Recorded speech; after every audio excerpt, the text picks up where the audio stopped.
We saw a figure standing in the fog, but it was facing straight upward.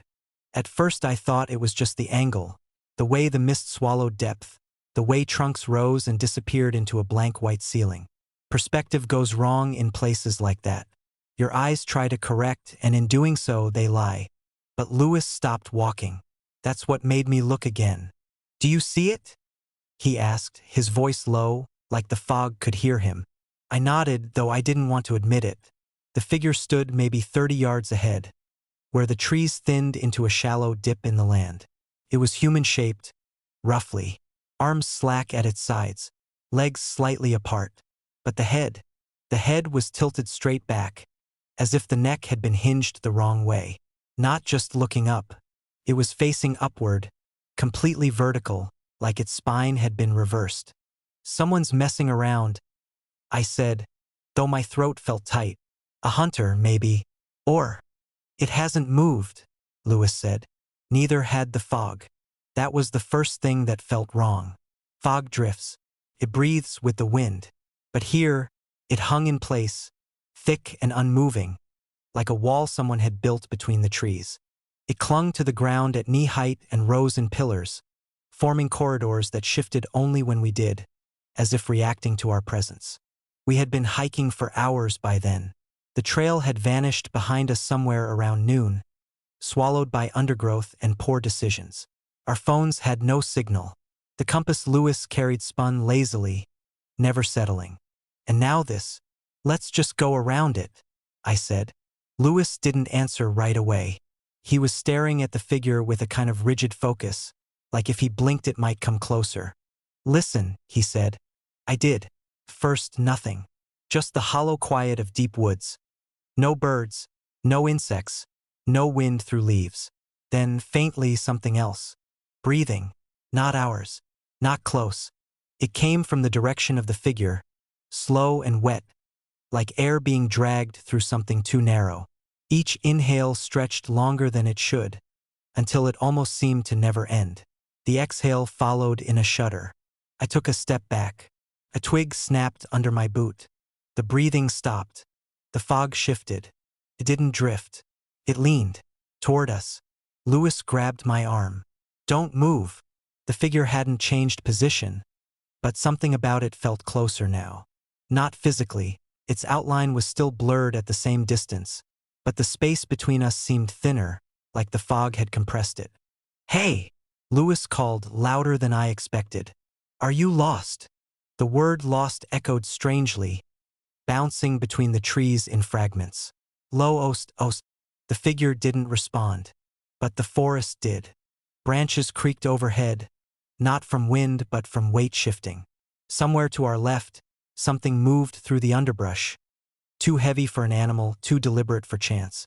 Footsteps, but spaced wrong, uneven in rhythm. The breathing resumed. Closer now. "We need to go," I said. This time Lewis didn't argue. We backed away slowly, keeping our eyes on the figure. The fog followed, sliding along the ground, rising in thin tendrils that curled around our legs without touching. After a dozen steps, I glanced to the side. There was another figure. It stood between two trees, half-formed in the mist. Same posture, same impossible tilt of the head, chin pointing straight up into nothing. "Lewis," I whispered. "I see it." We turned. Behind us, another, and another. They weren't there before. I was sure of it. The fog had been empty. Now it was filling. "Don't run," Lewis said, but his voice shook. "If we run, we—" A branch snapped somewhere behind the nearest figure. His head twitched. Not down, not toward us. Upward, further than before, as if something above it had called its attention. Then, slowly, its arms began to rise. Not in a natural motion. The joints didn't bend right. They lifted like they were being pulled by strings from above, elbows locked, hands hanging limp. The others followed, all of them reaching. The breathing grew louder, overlapping now, multiple sources drawing in air in uneven sync. It filled the space around us, inside us, until it felt like we were breathing it in. "Run," I said. We ran. The forest changed as we moved. Trees shifted position in the fog, appearing where there had been space, closing gaps, forcing us into narrow paths. The ground sloped when it shouldn't, dipped and rose in ways that made no sense. Behind us, footsteps, too many, not chasing, matching us. Every step we took, something took one in return. I risked a glance back. The figures were no longer standing still. They moved without lowering their heads, bodies gliding forward with stiff, unnatural strides. Their arms remained raised, fingers twitching as if grasping for something just out of reach. Above them, the fog thickened. It wasn't just fog anymore. It had shape, vast and slow, like something enormous shifting just beyond sight. The white ceiling of mist bulged downward in places, stretching thin over unseen forms. "Don't look up," Lewis shouted. Too late. I saw it. Not clearly, not fully, but enough.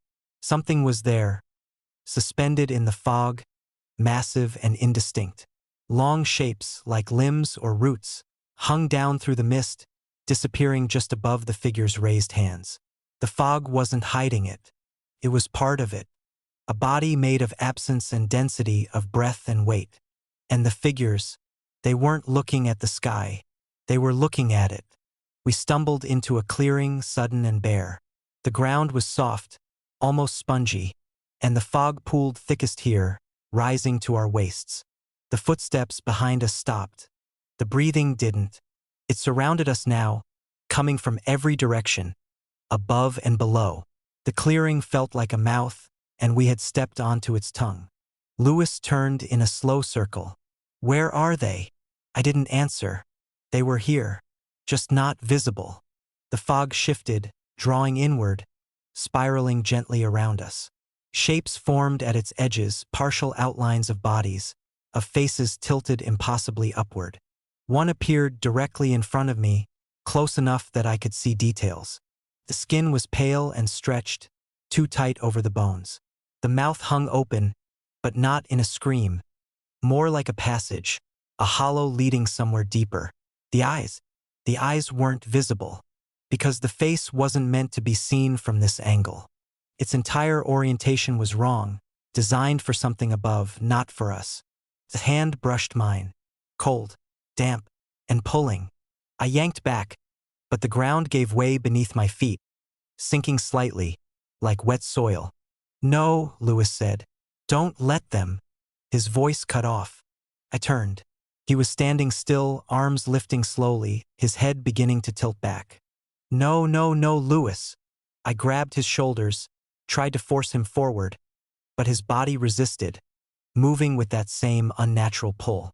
"Can't you hear it?" he whispered. The breathing grew deeper, heavier. Something lowered through the fog above us. Not fully, just enough. A suggestion of scale, presence. And then I understood. The figures weren't reaching. They were being taken. One by one, they would rise, not by their own movement, but by whatever gripped them from the fog above. Their heads tilted to a line, their bodies adjusting to be seen, to be recognized, to be faced. Lewis's feet left the ground. Only an inch, but enough. His grip tightened on my arm, fingers digging in. "It sees me," he said. The fog closed in around his legs, his torso, his face tilting further back until I could no longer see any part of it that resembled the man I knew. I let go. I ran. The forest didn't stop me this time. The trees parted. The fog thinned just enough to give me a path. Behind me, the breathing receded, replaced by a new sound, a soft, collective exhale, as if something vast had just been fed. I didn't look back. But sometimes, when the air is still and heavy, I feel it again, that pressure above, that sense of being aligned. And I wonder how many of them are still down there, standing in the fog, facing upward, waiting for their turn to be seen.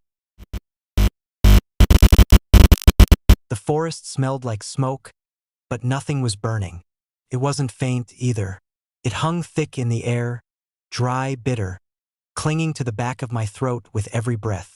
Not the sharp bite of an active fire, but the stale, lingering scent of something long extinguished. Like old ash, like a place that had burned once and never quite forgot. "Do you smell that?" I asked. Evan didn't answer right away. He stood a few paces ahead on the narrow trail, looking into the trees like he was trying to see past them. "Yeah," he said finally. "Been smelling it for a while. Why didn't you say anything?" He shrugged, but it felt forced. "Figured it'd pass." It hadn't. If anything, it was getting stronger. We'd been hiking since mid-morning, pushing deeper into a section of forest that didn't show up clearly on most maps. The trail we'd started on had thinned into something more like a suggestion. Patches of flattened earth, broken branches, the occasional faded marker nailed to a tree. Now even those were gone. The canopy above us was dense enough to block most of the light, turning the afternoon into a dim, greenish dusk. The air felt wrong, too still, too heavy, and threaded through it all was that smell. I wiped my nose on my sleeve. "If there's a fire nearby, we should head back." Evan shook his head. "There's no smoke." He was right. No haze, no drifting plumes between the trees. The air was clear, visibly so. Sunlight filtered through in pale shafts, uninterrupted. But the smell didn't lie. We kept moving. First, it was just the scent. Then the silence crept in. No birds, no insects. Even our footsteps seemed muted, absorbed by the forest floor before they could echo. Every now and then I'd hear something. A faint crack, a shift in the underbrush. But when I stopped to listen, it vanished, like the forest was swallowing its own sounds. "Evan," I said quietly, "listen." He stopped. We stood there, breathing in that dry, ashy air. Nothing. Then, faintly behind us, a soft exhale. I turned, heart stuttering. "Did you hear that?" Evan nodded, but his eyes weren't on the trail. They were fixed on something to the left. I followed his gaze. Between the trees, maybe 20 feet off the path, something moved. Not an animal, not a person. The air itself seemed to shift, a distortion like heat rising off pavement. But it wasn't hot. The temperature had dropped noticeably in the last few minutes, enough that I could see a faint puff of my breath when I exhaled. And yet, the shape in the air curled and folded, like smoke. Except there was no source. It drifted sideways, against the direction of the faint breeze that brushed the treetops. It moved with intention, sliding between trunks, thinning and thickening as it went. "Do you see that?" I whispered. Evan took a step toward it. "Hey," I said, grabbing his arm. "Maybe don't. It's just mist," he said. But his voice lacked conviction. The shape paused. Not stopped, paused. Like it had noticed us noticing it. Then it shifted direction. Toward us. We both stepped back at the same time. The smell intensified instantly, thick enough to make my eyes water. It felt like inhaling the inside of a chimney. Dry, suffocating, ancient. "Okay," Evan said. "That's not normal." The shape drifted closer, breaking apart into thinner strands that curled around the tree trunks, tracing their bark like fingers. Then, just as suddenly, it dissipated. Gone. The air cleared. The smell lingered. We stood there for a long moment, neither of us speaking. "Let's go back," I said. Evan nodded. We turned, and found no trail. Where there had been a narrow path, there was now only dense undergrowth. Ferns, low branches, tangled roots. The direction we'd come from looked identical to every other direction. "That's not right," Evan muttered. "Did we veer off?" I asked. We were walking straight.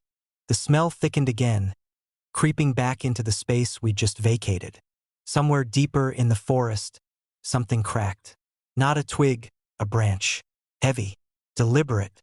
We both froze. Another crack followed. Closer. "Something's moving," I said. "Yeah," Evan replied. "Toward us." The air shifted again. This time, the smoke didn't appear as a single shape. It seeped up from the ground itself, thin tendrils rising between roots and stones, coiling around our ankles without touching. I stepped back, but it followed, matching my movement exactly. "Don't," Evan said suddenly. "Don't move too fast." "Why?" "It's reacting." He was right. When we stilled, the smoke stilled. When we shifted, it flowed with us, adjusting, surrounding. The forest creaked softly, like old wood under pressure. The trees leaned, not visibly, not enough to see. But I felt it. A subtle closing in, a tightening of space. Okay, I said, forcing calm into my voice. We just walk. Slow. Pick a direction. Which one? I hesitated. There was no right answer. Every direction smelled the same. Every direction looked the same. But one felt worse. To our right, the air was thicker. Not visibly, but the smell pooled there, heavier, more concentrated. It pressed against my sinuses, made my eyes sting. Not that way, I said. Evan nodded. Then left. We moved. The forest led us. First, the smoke thinned slightly as we walked, though it never fully disappeared. It clung to us, trailing behind like a second shadow. Then the shapes started forming again. Not just drifting strands this time. Figures. Half-formed, human-sized silhouettes that moved between the trees, always just at the edge of vision. When I turned my head to look directly, they unraveled into nothing. But when I didn't, I could feel them, keeping pace. Evan, I said quietly, we're not alone. I know. His voice was tight. Don't look at them, he added. I think they. A shape passed directly in front of me, close enough that I felt a sudden drop in temperature, like stepping into a freezer. My breath hitched. For a split second, it held together. Torso, arms, a suggestion of a head. No features, just density. And then it collapsed into drifting strands again. The smell surged. I gagged, covering my mouth. What is this? Evan didn't answer. He had stopped walking. Evan, he was staring upward. No, I said quickly. Don't. But I followed his gaze anyway. Above us, the canopy was gone. Not physically. The branches were still there. But something moved between them. The smoke had gathered high overhead, thickening into a vast, roiling mass that pressed down through the gaps in the leaves. It didn't drift like normal smoke. It churned, folding into itself, forming and unforming shapes too large to comprehend. And within it, something darker, not separate from the smoke, but denser, anchored, watching. The figures around us stilled. Every shifting silhouette froze in place, their indistinct forms angled subtly upward. Evan, I whispered. We need to go. He didn't respond. His chest rose slowly, deeply, like he was drawing in the smell. No, I said, grabbing his arm. Don't breathe it. He exhaled. A thin stream of gray drifted from his mouth. I stared. That's not. My voice broke. That's not possible. He inhaled again. More smoke. It wasn't coming from the forest. It was coming from him. From all of them. The shapes around us pulsed faintly, each one exhaling in turn, feeding the mass above. The smell intensified to the point of pain, a suffocating pressure that filled my lungs even when I tried not to breathe. They're not smoke, I said, the realization settling in like a weight. They're what's left. Evan's grip tightened on my wrist. It's breathing us, he said. Above, the mass shifted, lowering slightly, as if responding, as if listening. The forest creaked again, deeper this time, a resonant groan that seemed to come from the ground itself. Roots shifted beneath my feet. The earth wasn't still. It was drawing in. The smoke thickened around us, no longer drifting aimlessly but flowing with purpose, converging, rising. Evan's eyes were fixed on the thing above. They fed it once, he murmured. A long time ago. Evan. They burned here. All of them. The shapes around us flickered, momentarily clearer. Crowded, overlapping forms, reaching upward as they exhaled. But it didn't stop, he said. It just learned to keep breathing. The mass above pulsed. Lower. Closer. The smell became unbearable. I tried to pull him away, but the ground resisted, softening under my feet, holding me in place. Evan, we have to go now. He turned to me. When he exhaled this time, The smoke didn't dissipate. It lingered between us, and for a moment, just a moment, took on my shape.